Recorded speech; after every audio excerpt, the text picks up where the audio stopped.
I don't wanna grow up, I'm a curious kid. The world has 100 questions I can play with. So I'll open my arms and eyes and wonder every day till the day I die. No one really knows why gravity exists. Naming something doesn't mean that we get it. So I'll live each day with wonder. See the universe through a brand new set of eyes. Now it is my pleasure to introduce tonight's speaker. Dr. Barbara Tversky is Professor Emerita of Psychology at Stanford and Professor of Psychology and Education at Trajans College, Columbia University. Barbara earned all of her degrees, BA, MA, and PhD, in psychology at the University of Michigan. Dr. Tversky has written over 200 technical papers and given over 300 professional talks. Those 300 took place just since the year 2000. She is a busy woman. And she has just published, as I hope you know and will know in hand, her first popular book entitled Mind and Motion, How Action Shapes Thought. Barbara Tversky is president of the Association for Psychological Science, and she has received the Phi Beta Kappa Excellence in Teaching Award. I suspect we'll experience some of the fruits of her teaching skills tonight. Most important, probably not by a long shot, but in 1998, Barbara spoke at the very first Wonderfest Festival of Science. I believe it was on the UC San Francisco campus. And she, after that experience, became a Wonderfest founding advisor. Maybe not her greatest claim to fame, but I'm certainly happy about it. Please welcome Dr. Barbara Tversky.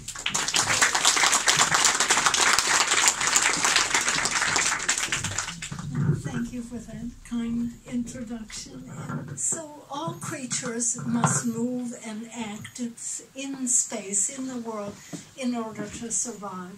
And all thought begins as spatial thought. So space is special. It's supramodal. All the senses converge on space here, the side of the brain. It's essential to survival. If we couldn't put food in our mouths or find our way home, we'd be in real trouble. It's the basis for other knowledge. We think about many other things in terms of space. It's not like geometry or physical measurement. Our conceptions of space are distorted, and they're distorted depending on our actions in space and our perception of them, and those two are tightly coupled. So the book spans just a huge amount of material, and I say in the foreword you can read it in any order, and you can read what you like and skip what isn't as interesting. The first half talks about spaces of action, the brain, spatial abilities, perspective. Perspective gets in everywhere. The second part, so that's getting the space into the mind, the world into the mind. The second part of the book is putting the mind into the world. And human beings do that in spades, through gesture, language, cognitive tools that we design, through our creativity, sometimes using those tools, through the design of the world. So that's a short précis of what's in that volume. So what is thinking? The dominant view is that thinking is like language. And that view comes from everywhere. It comes from our intuitions. When we talk or think about thinking, it seems to happen in words. So our intuitions are there. It comes deeply from philosophy, where formal philosophy talks about propositions, assertions about things, and truth values. It comes from linguistics, where Chomsky, probably the dominant linguist in the last 80 years, says language is the way the brain talks to itself. It comes from psychology, so we're guilty of that error too. And when I entered psychology as a graduate student, language was king, and people thought you could explain our conceptions of the spatial world and the world, the things in it, with language. And I'm thinking faces. There's no way we can describe faces so that you can tell one face from another without looking at it. It can't be in language, it has to be something else. Even the spaces we inhabit, what they look like, how they serve us, language can't do it. It's too brutal an instrument. So there must be an understanding of space and the things to it that precedes language, evolutionarily and developmentally, and that is independent of language. So this has sort of shaped my own career. So, and then you start to think, thought doesn't happen in language, it happens in neurons. And I'm going to show you it happens in muscles. It doesn't happen in words. And then even think about the words that we use. They just pop into our head. We aren't aware of selecting every word unless we're speaking a language we don't know. So the ideas must precede the words, and where do they come from? So take a fast action situation like basketball. This one looks a little staged, but you can see people are monitoring the field, looking at each other, deciding what they're going to do, and then making their own decisions on it. All of this happens too fast for language. There are no words there, except maybe curse words when something else. So thinking is representing things and relations in the mind. And in the mind, they can be worked with. We can solve problems in the mind. But sometimes thought overwhelms the mind. And then we put it into the world. And we put it into the world in graphics, diagrams, maps, that sort of thing, models. We put it in the world in gestures. We put it in the world with words. So gestures and graphics are a more direct way of conveying meaning. Words get their meaning through, they're arbitrary, they get their meaning symbolically, and they're indirect. So I'm going to show you now a couple of videos of someone thinking, okay? And these are participants in our experiments, and we put them alone in a room. The door is closed, they're not talking to anybody, or maybe a little bit to themselves. And we're giving them really hard material to read, and they have to remember it. We're going to test them. So this is what the first person will be reading, something like this. Etna is a charming town nestled in an attractive valley entered on River Highway. River Highway runs east-west at the southern edge of the town of Etna. Toward the eastern border, River Highway intersects with Mountain Road, which runs north of it. So it continues like that. It's a description of where a bunch of things are located relative to streets, this one in terms of north, south, east, west. So this woman that you're going to see, watch her hands, is reading that description, and look what she's doing.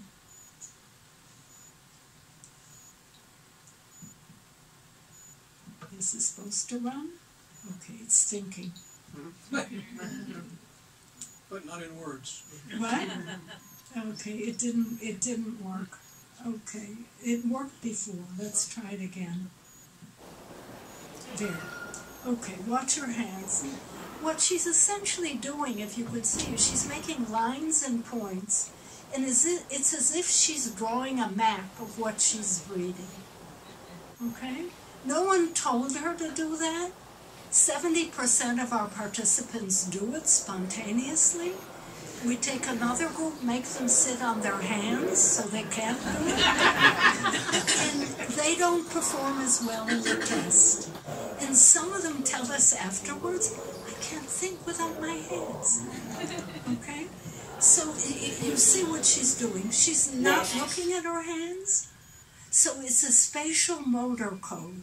It isn't visual. It's not like making a diagram. It's like making a diagram in the sense that she is constructing a model of the space. It's as if, again, her gestures are translating the words into thought. So this person is the next person I'm going to show you. I have lots of these videos. Is reading how a car brake works. It's again hard. And I'll read you a bit of what he's reading. from the brake fluid, he's already read something about the structure. This is about the action. From the brake fluid reservoir, brake fluid enters and travels sideways and down the tube. As the brake fluid accumulates at the bottom of the tube, pressure is exerted on the small pistons inside the wheel cylinders. This causes the pistons to push outward toward the brake drum, etc. Okay? Now let's see if we can watch him. He's almost a dancer. He'll come on. But the video's up. Here it is. Okay. There, you see. You got it.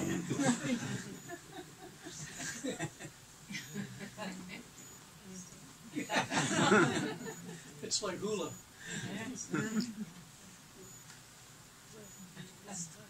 So you get the feeling you're watching someone think. And again, he's making a model of what he's reading. And again, as before, if we tell people to sit on their hands, they don't remember as well. Okay, I'm going to stop him and go on. So the contention that I'm making in the book is that actions in the world form the foundation of thought.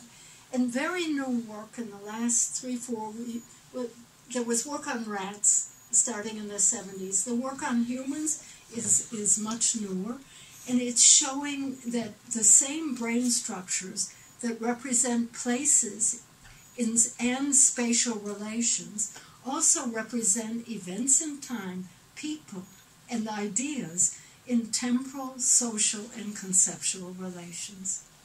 Okay? So this is work that won the Nobel Prize in 2012. In rat hippocampus, buried way inside the brain, there are single cells that respond when the rat moves in certain places in a field, an open field. So the rat is here and one cell will fire. The rat is here and another cell will fire. And those cells gather information all over the cortex, smell, touch, sight, and amalgamate it into single cells. And they fire reliably when the rat moves to those places. But in hippocampus, here, they aren't spatially arrayed. And the second part of the Nobel Prize showed that right next door, one synapse away in entorhinal cortex, it borders hippocampus, there's a grid that arrays these place cells in a grid in their spatial relations. So it's kind of amazing to see. That's a little bit of the network that's there. The recent work is on humans. It's hard to do single-cell recording in human beings, but it's done usually before surgery for epilepsy, so you don't destroy areas of the brain that are important. So this same system is operating in humans, but again, the place cells in hippocampus for humans are picking up people, events in time, and ideas, so, and mapping them onto the grid cells. So the analogy that I brought, and I checked it with my friends who do research in hippocampus to make sure it wasn't a travesty, is that the hippocampus is making checkers for ideas, and the grid cells are a checkerboard, and it's putting the checkers in this array that corresponds to the conceptual relations. So the array on the grid cells forms networks, like road networks, social networks. This is some of our subjects. We asked them to map their social networks, phylogenetic networks, networks of cubism and abstract art. This is the foundation of the Museum of Modern Art, or the original foundation. It makes for art. These things fill a wall. It's Mark Lombardi, and you can trace the money. So they're political intrigues, and people look at them forever, following them. But they're also works of art. Jokes, knowledge, the difference between knowledge and... So thought comes from actions in the world. Our minds go from thought to thought along relations, just as our feet go from place to place along paths. And our minds act on ideas, just as our hands act on things, on objects.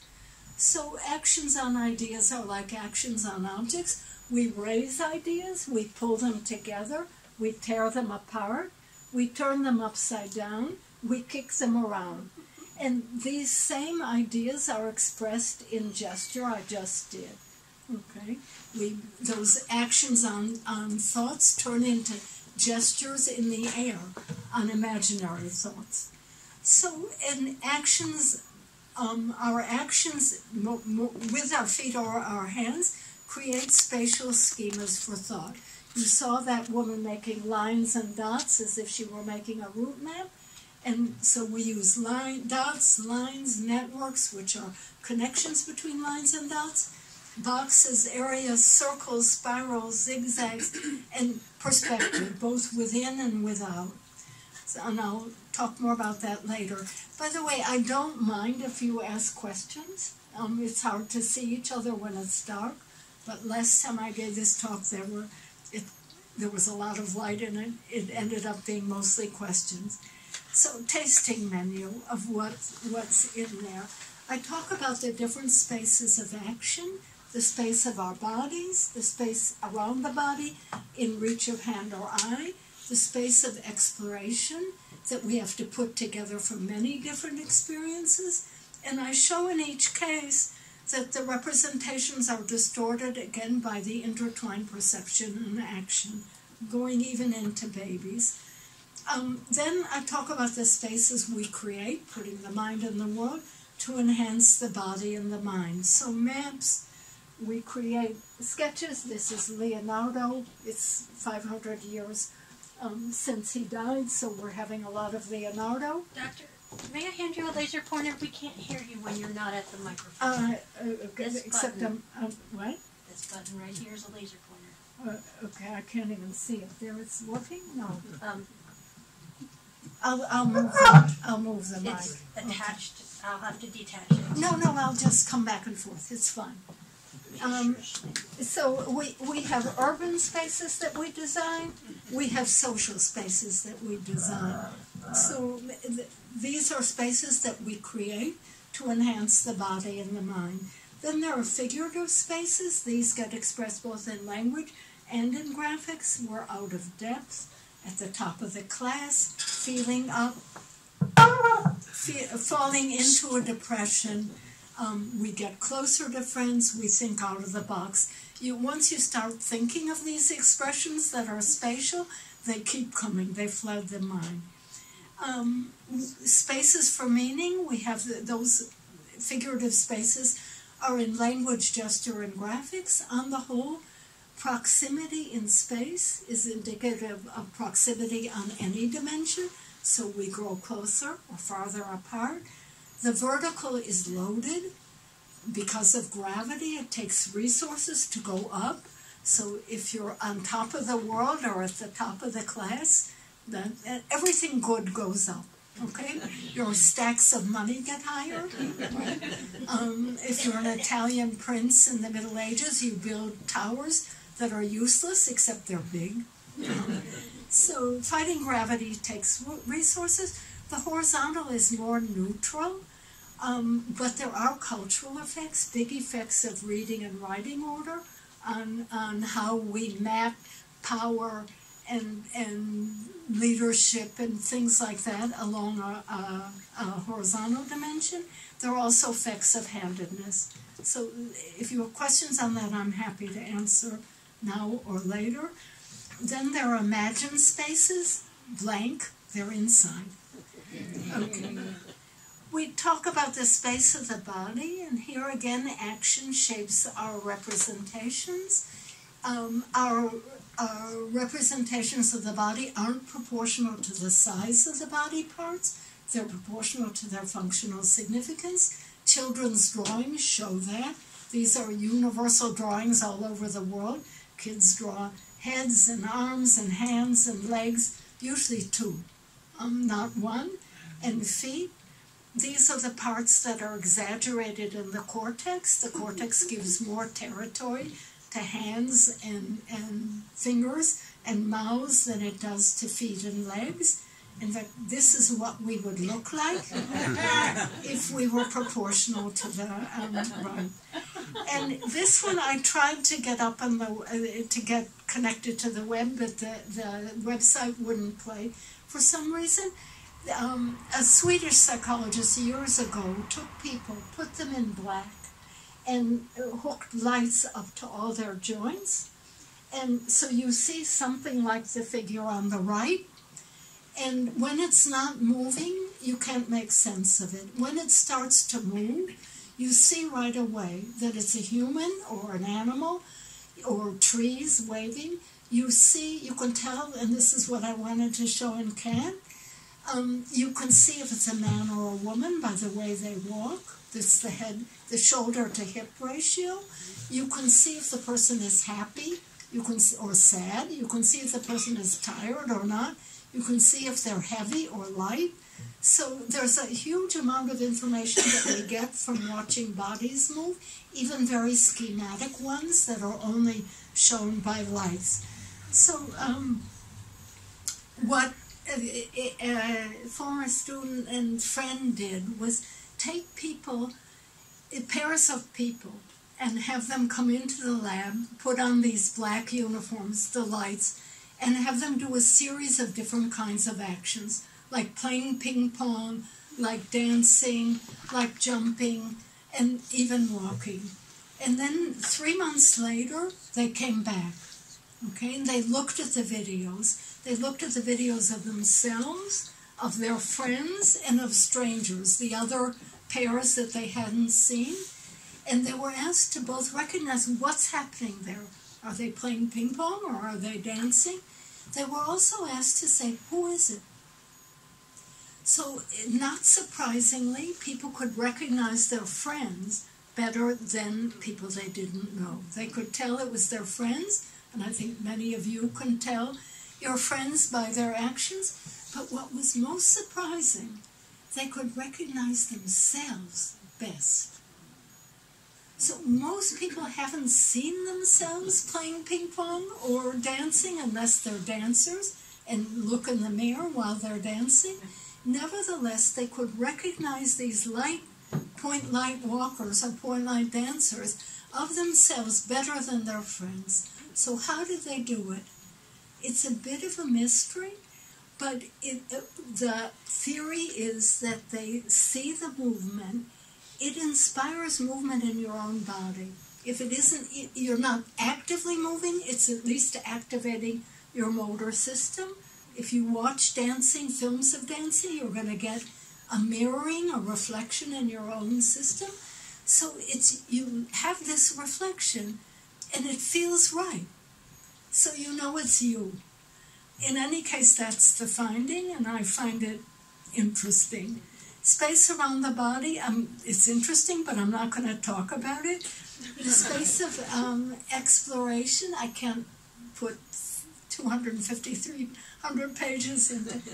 So the space of exploration is too large to see, and it's put together from many sources. So just to give you one example of the kinds of distortions that we make, I'm going to point to Berkeley and Stanford. So here's Stanford. Berkeley. So we ask students sitting at Stanford, what's the direction you go to go from Berkeley to Stanford or vice versa? So most people think that Berkeley is east of Stanford, and it's not. Okay, it's west, and it comes because people upright the Bay Area. Okay, and a similar thing happens with Stanford and Santa Cruz. People think that Santa Cruz is west of Stanford, and it's not. It's slightly east because people tend to upright the Bay Areas. And we've shown this for Italy, for Japan, for other, for blobs, all kinds of things. Making maps is pretty remarkable because people experience the world, even ancient people, and I'll show you some ancient maps in a minute. They experience the world from exploration. Maybe they climb a tree, maybe they climb a mountain, but they're still able to imagine a larger world and shrink it and put it on a tablet or a piece of paper. So I find making maps quite remarkable cognitive feat. So those are two, overview and root.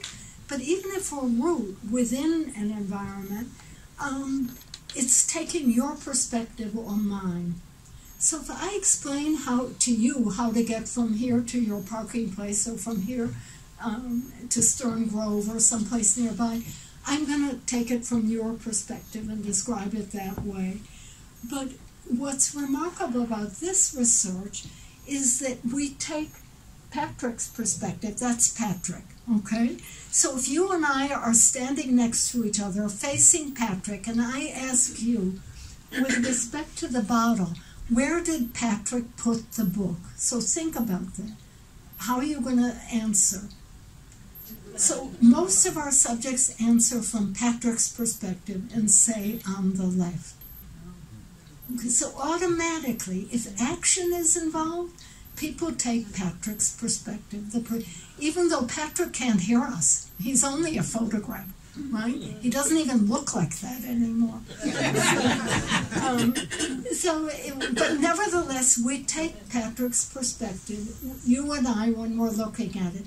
If Patrick isn't acting, if he's just got his hands in his lap, you don't. Action has to be there. So action, again, is the key, or is a key to perspective taking. There are other situations, but it's an important one. So why would I take Patrick's perspective? One reason might be to understand his action, especially if he's doing something more complicated. Another reason might be to prepare our own action. Is he going to throw the book at us? Then we duck. Is he going to hand the book to us? We reach out our hand. So we're constantly preparing, reading other people's intentions and preparing our own actions. Remember the basketball, okay? A hard situation. Even walking down the street, are you going to bump into someone? We're reading their intentions by the way their heads are going, their eyes are going. If their eyes are on this thing, we know that we have to make way for them. They're not seeing anything. They're about to walk into a car.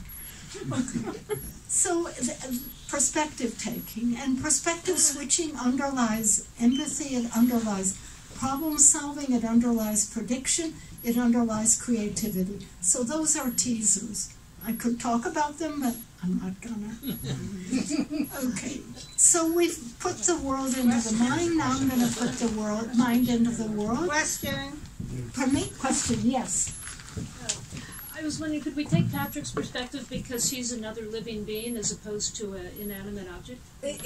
So the question was, why do we take... I think if there were a robot there, we might take the robot's perspective. The fact that it's the animacy, and that would be a really interesting question to look at.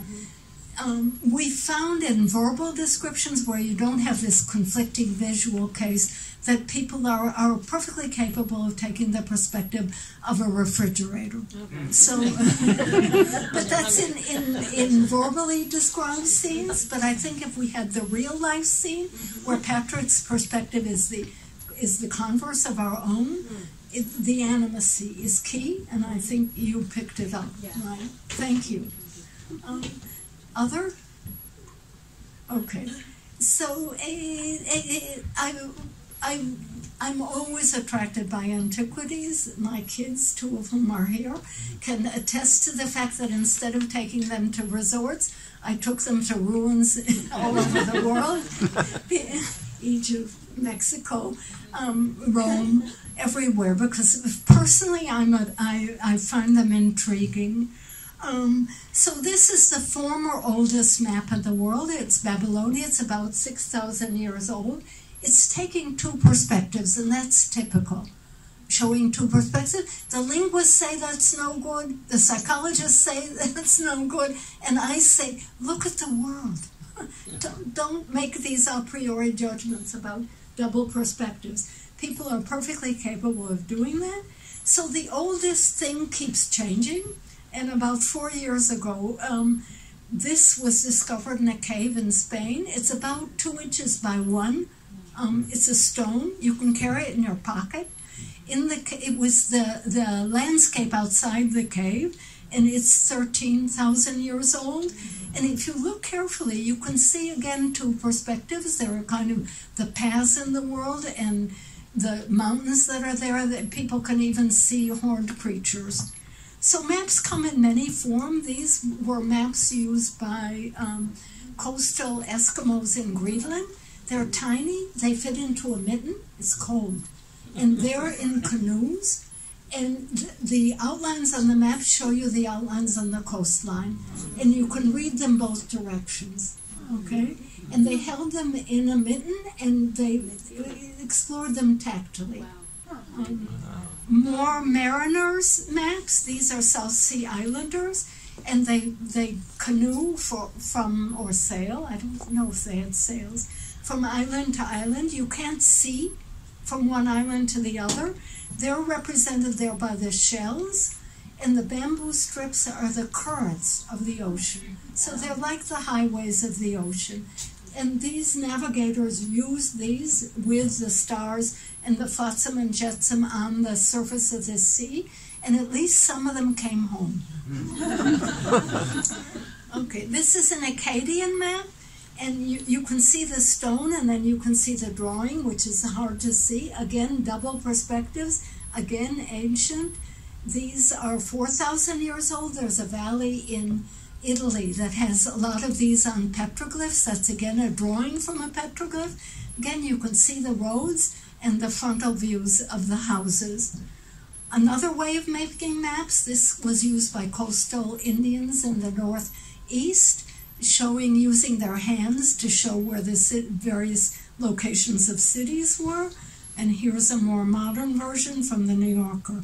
So that's Manhattan. Okay, so maps go way back. They're probably all over the world. Most of them disintegrate. These are ones made in stone, so they're still with us.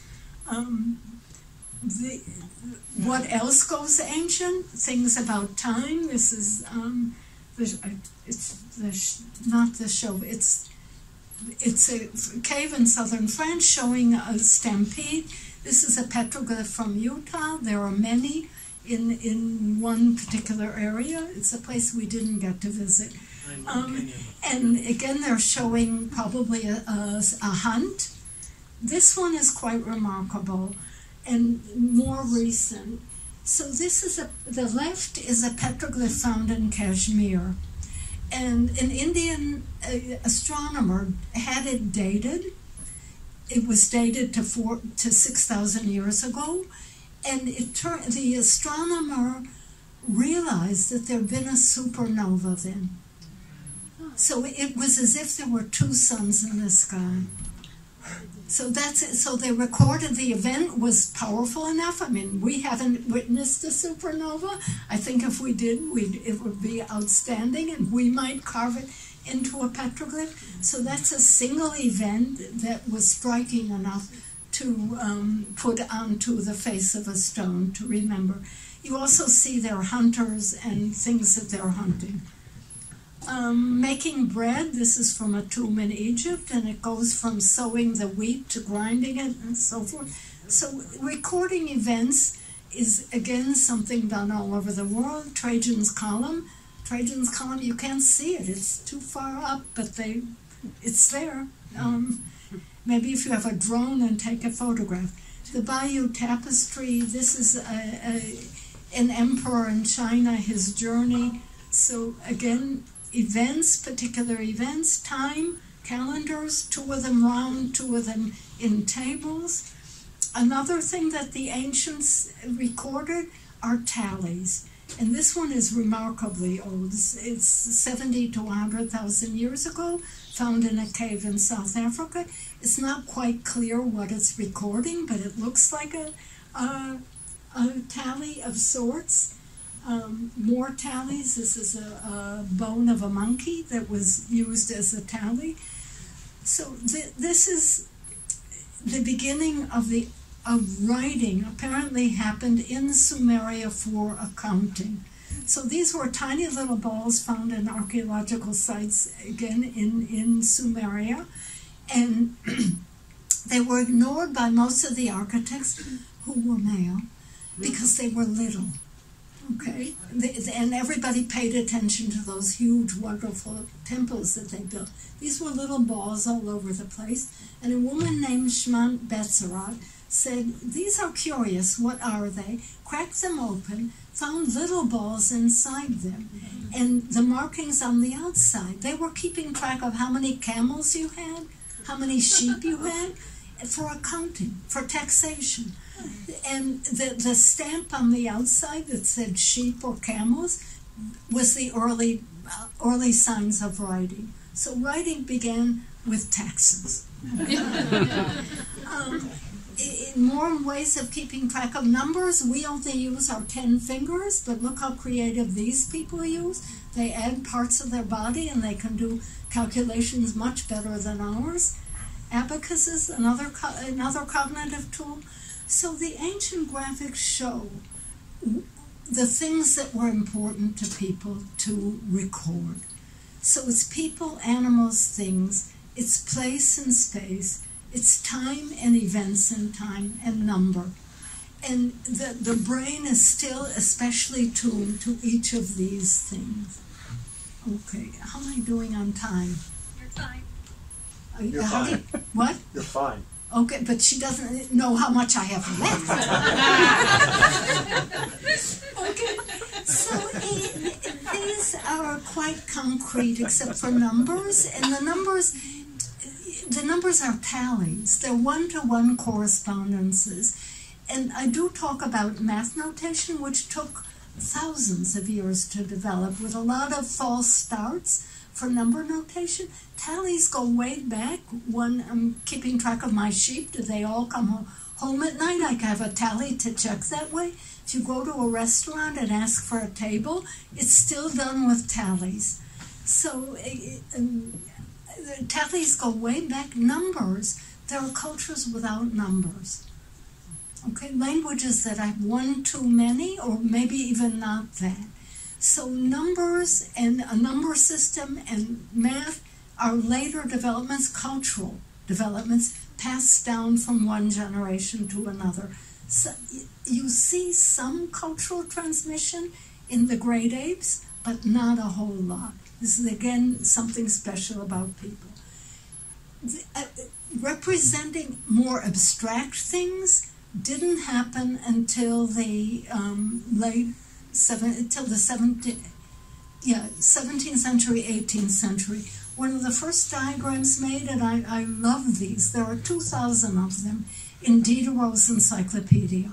Diderot and his collaborators made an encyclopedia. It took 10, 20 years.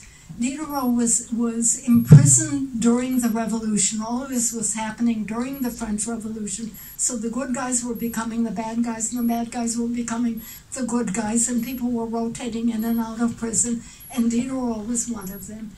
But he was determined to capture all of knowledge as an encyclopedia. It's about 2,000 plates like this. It's showing a pin factory. So at the top is something that would have been familiar to people who had seen visual things in France, and most of them were church goers, so stained glass windows would have this sort of thing. It's a normal scene, okay? At the bottom you have a catalog. So the catalog is familiar to us, we see them all the time, but it wouldn't have been familiar in France, no Amazon then, okay? So it wouldn't. And what's special about it, if you look at the top, the lighting is natural lighting. The size of the implements are their actual proportional size. If you look at the catalog at the bottom, and they're separated by boxes, okay? One box is the diagram, one box is the scene. And in the diagram part, the objects aren't sized naturally. They're sized so you can see them. The lighting is so the features show. There's a key, there are words there and a key, okay? So many of the features of diagrams are in there. They're lined up in rows and columns. So many of the features that are normal to our eyes are there. And it's almost as if Diderot was teaching people what a diagram is by using a diagram, because you compare the top and the bottom. So then we had graphs, and there's a nice history to that. And this is a graph from the late 18th century. They seem to be invented in Switzerland and England at the same time.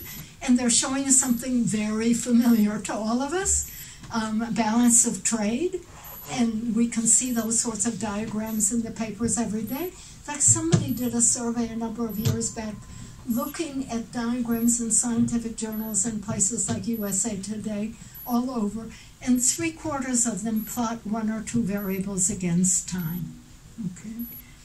Okay. How many have seen this? Okay, so some of you haven't. Some, right? So this is new. How many have never seen this? Okay, this is the most poignant diagram of all times. It's showing Napoleon's losses in his campaign on Russia. So here I'm gonna have to, I'll go back and forth, okay? See that thick gray line? That thick gray line are the troops that left France. And you can see the French border. So there's geography here. On the left is France, on the right is Moscow. That gray line is the width is proportional to the number of troops that left France. That black line coming back, that one's working? Okay. There's the button. Yeah, you think I can see. Okay, that black line is the troops that came back, okay? So I think this needs to be in the face of every president. It's not the generals that make war. It's the presidents that make war, the prime ministers. I mean, it's just painful to look at that. Wow. Down here, you have temperature. And we know that temperature, the cold, certainly played a role. So space is being used in 3 different ways, but because it's artfully designed, you have no trouble understanding it, I think. And it's, again, similar to mixing perspectives. If it's designed well, you can understand it. So this is a natural map. Okay, this is Manhattan. For those of you who don't instantly recognize that pattern, it's created by light, the natural light. But you can see the street, the grid pattern of Manhattan and parts of New Jersey, and right. Okay. More visual ways of explaining. This is how to put a TV cart together. And it will be familiar to some people in the audience. And this is a person made that after putting a TV cart together. It's showing step by step, adding arrows and so forth. And those sparkly lines at the end. And people do that. When they're done, and if we have them do it in gestures, they make a sign of giving it at the end. It has a beginning, middle, and end.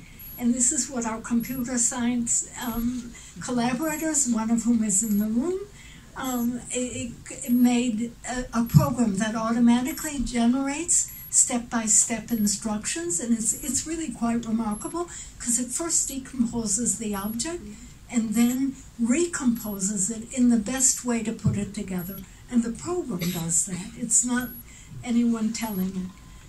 We have graphic stories. This one I especially like because it's showing you space and time together.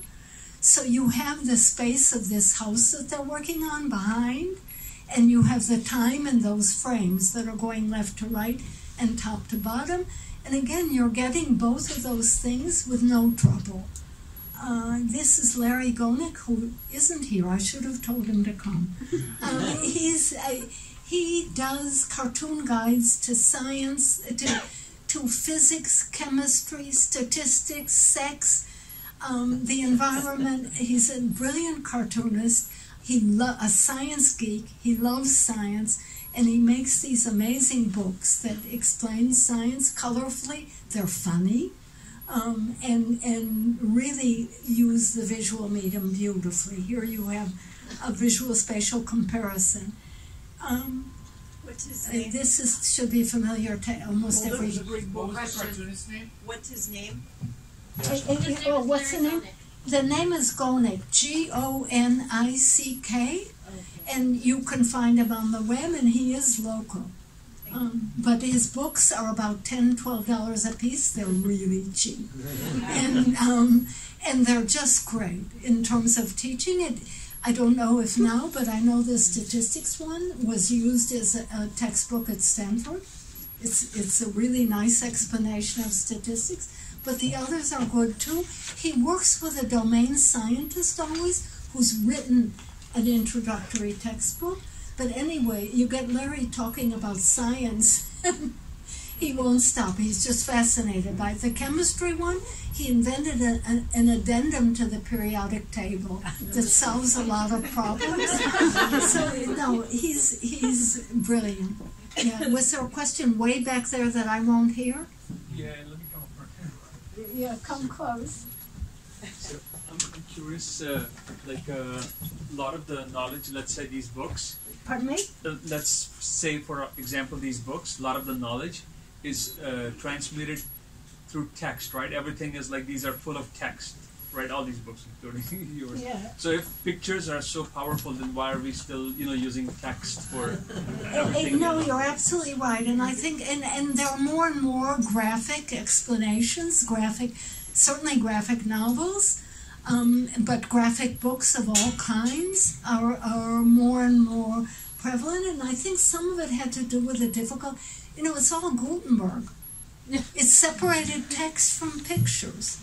And anyone who's published knows you have a problem with the pictures and the text. But now that everything's pixels, what's the problem? But convincing publishers that it's all pixels and that they need to sort of is harder. But you're absolutely right, and there's tons and tons of research teaching not just STEM concepts, but others too, that the pictures and diagrams, if they're well made, are much more powerful than the text for learning. And if I get to it, we've found that having students create visual explanations, it contributes to their own learning better than creating verbal ones. I'll get to those so you see them.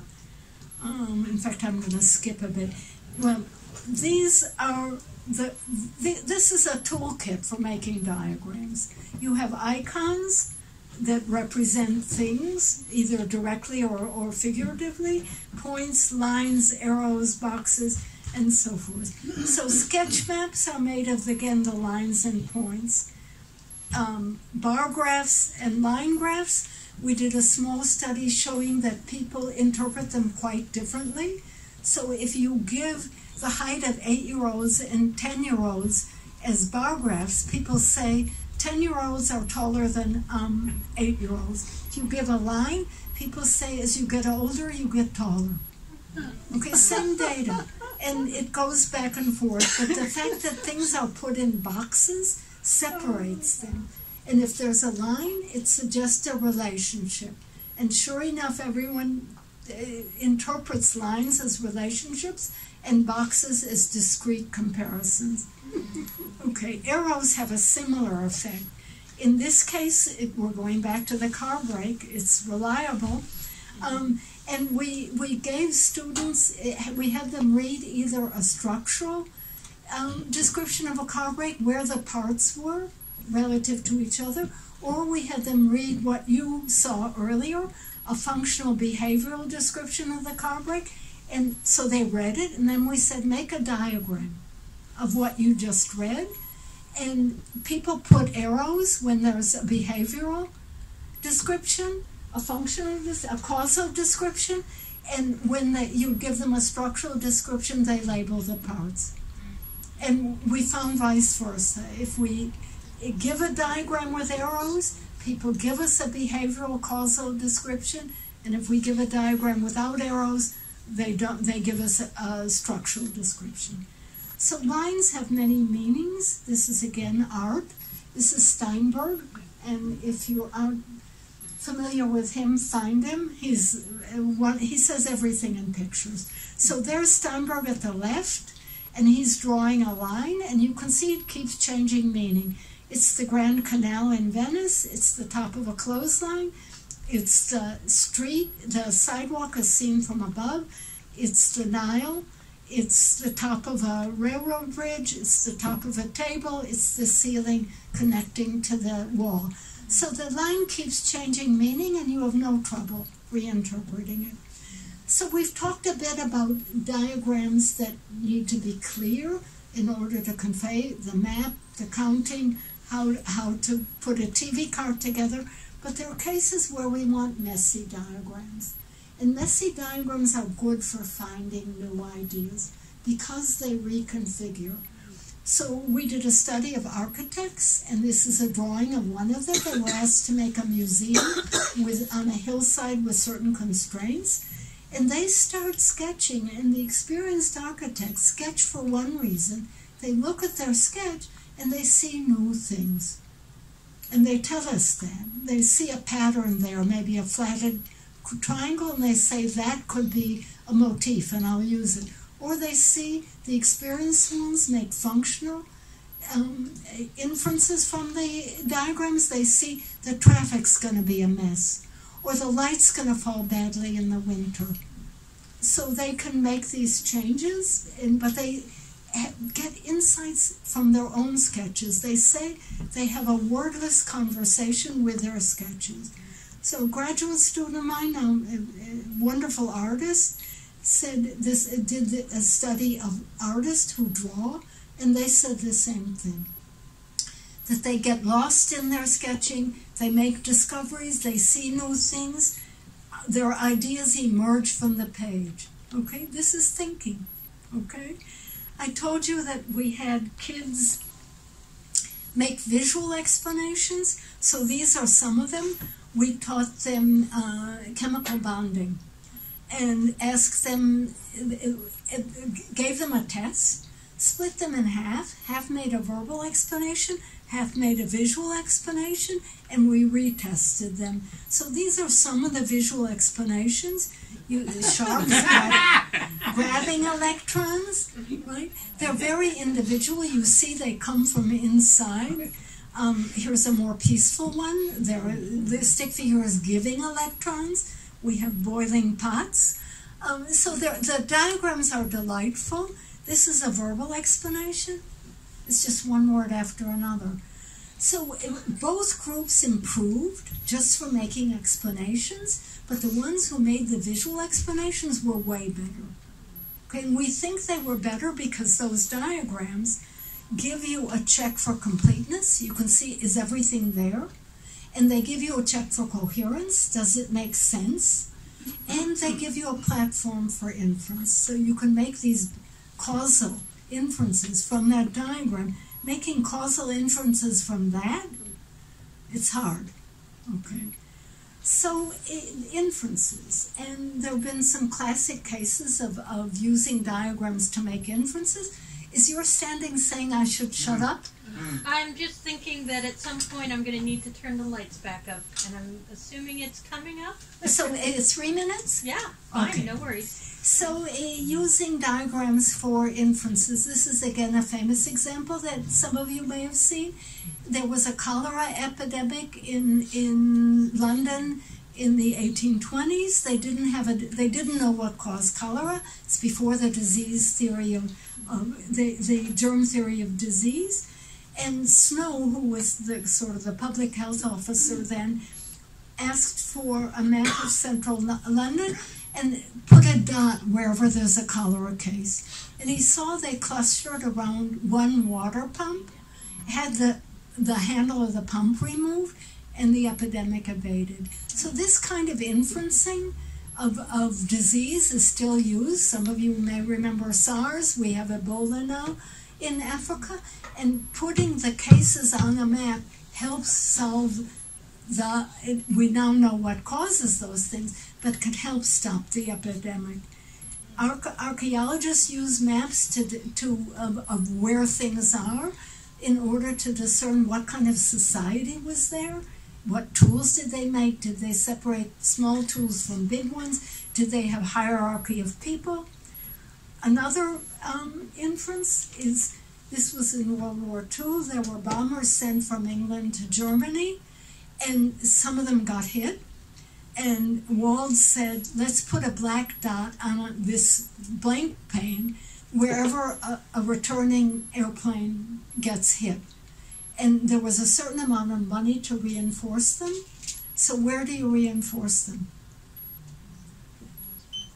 You reinforce them where there isn't a black dot, because those are the ones that didn't come back, okay? And it happens to be where the pilot and co-pilot are sitting. Okay. So diagrams help collaboration. I'm not going to show you the video, but when people have to collaborate finding a route after an earthquake on a map, they don't look at each other, they look at each other's gestures on the map. And then their maps are better because they understand each other better. Otherwise, their maps have a lot of mistakes in them. They enjoy the collaboration more. They have better interchanges. Okay, I'm getting to the end. This is the world, except for the asphalt. This is the world that nature gave us. This is the world as we design it. So I said we put the mind in the world, and we do. Our books are categorized by topic. They're ordered maybe alphabetically. Certainly here, they're categorized by topic and ordered alphabetically. Our kitchen shelf.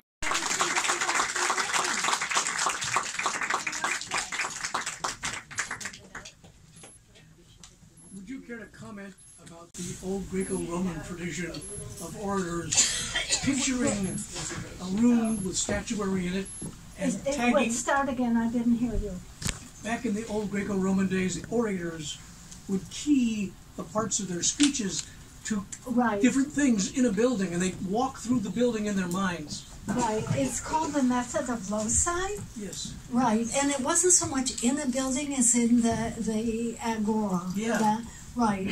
And, you wonder how did Cicero or Cicero, however you were taught in Latin, memorized all those speeches. And yes, they would imagine themselves walking, and each idea would be tied to a place.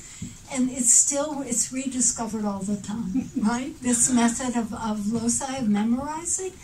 And in the 15th century, there was a missionary, Matteo Ricci, who went to China and learned Chinese and became quite identified with the Chinese. The only thing that China was interested in, because they were way ahead of us in science and engineering at the time, the only thing they were interested in was the method of loci. And it was because there were so many scholars who had to pass these exams to become public servants, and they wanted to know tricks for memorizing, so they loved the method of loci, method of places. So that was the gift of Matteo Ricci to China. Right? Any other? I'm happy to answer questions. Yeah. I'm sort of interested in different, when you showed the two videos early on about the people trying to memorize a paragraph and they're using gestures, you said 70% of the people tested did it that way and 30% didn't. So what can you say about the difference is there a structural difference in their brains? Is it the way they learned? Is it how they grew up? Is it cultural? No, we can't know. So okay. one idea that people had, I mean, on anything you're going to find a distribution and individual differences. Look at the individual differences. Right. It's wonderful, right? It's the world that we're all different. Now, correlating that with something else is not easy.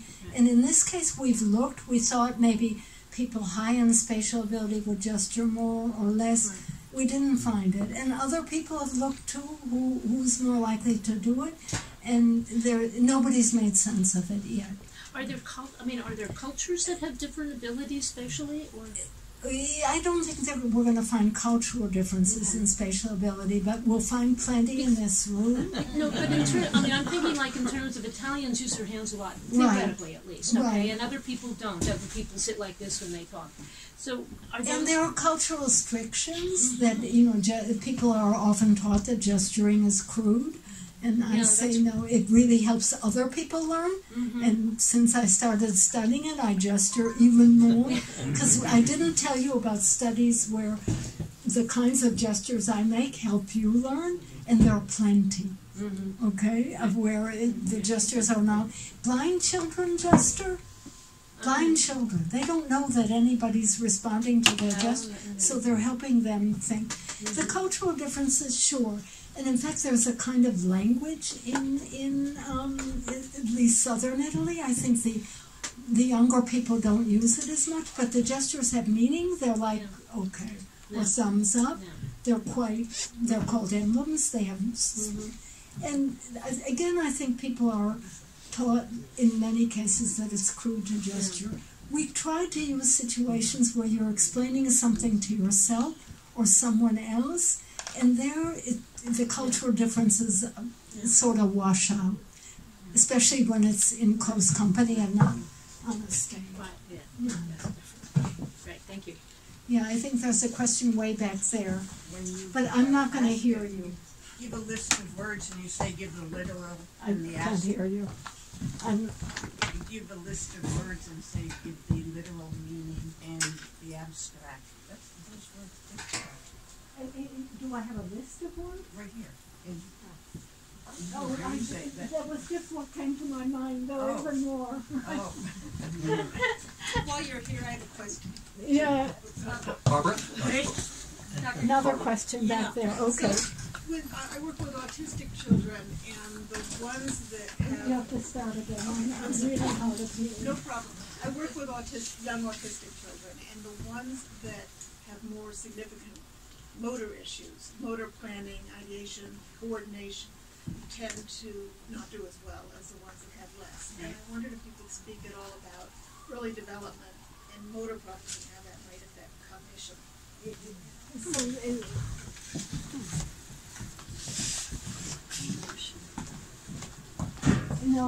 That was a great question. So the question was, autistics seem to have motor difficulty, and this is a cutting-edge theory. So nice that you know that. I'll give you an example. So here's a colleague of mine did the following. I can even put it up here. Did the following experiment: showed videos of people reaching for a bottle, and so reaching for the bottle, and she cut the videos before the hand got to the bottle. But people could tell just from those videos whether the person was going to drink or pour or give the bottle to somebody else. So even before the hand reaches, people can make that inference of what I'm going to do with this bottle when I reach it. It turns out that autistics can't do that as well. So they can't understand my motor intention. They probably have a hard time playing basketball because they wouldn't be able to see these quick intentions of who am I going to pass the ball to or am I going to throw it. And so that again gets into this idea of mirroring, that when I'm watching someone do it, my motor system is mirroring it, and if I'm not mirroring it, I'm not understanding the intention. And that is one of the new theories or recent theories of autism, which I think is fascinating. So you got it. And I think motor training is being used, but right, coming up with good interventions is a separate issue. Right. Thank you. Yeah. So I'm in total sync with your concept of how important motion is for expression, for learning, for surviving in the world. However, I have a reservation here. I think we have levels of abstraction, and words are at the top of that level. And if you try to eliminate words for all the purposes I just described, and you're going down to a lower level of abstraction, and abstraction is essential for everything, for moving forward. So I'm going to disagree with you on the that words are more abstract. I think a mathematician might say that equations are more abstract. Think about Einstein. I mean, all of his theorizing was imagining himself going out in space and coming back, and that wasn't verbal and it wasn't in equations. I had the honor of speaking at a symposium on Da Vinci, on Leonardo, in April. The opening of an opera by Jonathan Berger, who's at Stanford, a beautiful opera on Leonardo. Leonardo thought completely in drawings. Completely in drawings. And he developed all kinds of theories, brachiation of trees that turned out to be right, his parachutes, all of those things, very abstract, all in drawings. And he, in fact, used the actions of his hands while he was drawing to understand the motions, the vortices in rivers, the vortices in blood. So I love words. I'm using them right now. And I, in fact, really enjoy writing because of what one can do from words.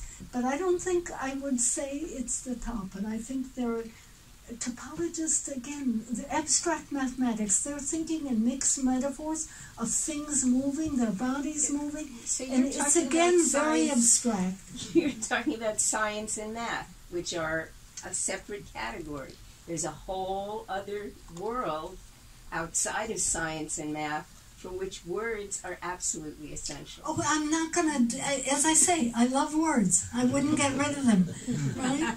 And words have all kinds of purposes, as do gestures, but I'm not going to rank them.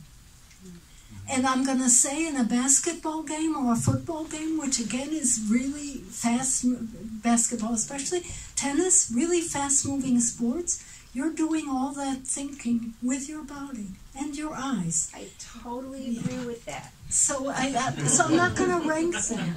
Words are great, and you know, anyone, if you're going to talk about abstraction, your mathematicians are going to tell you words are too crude, much too crude.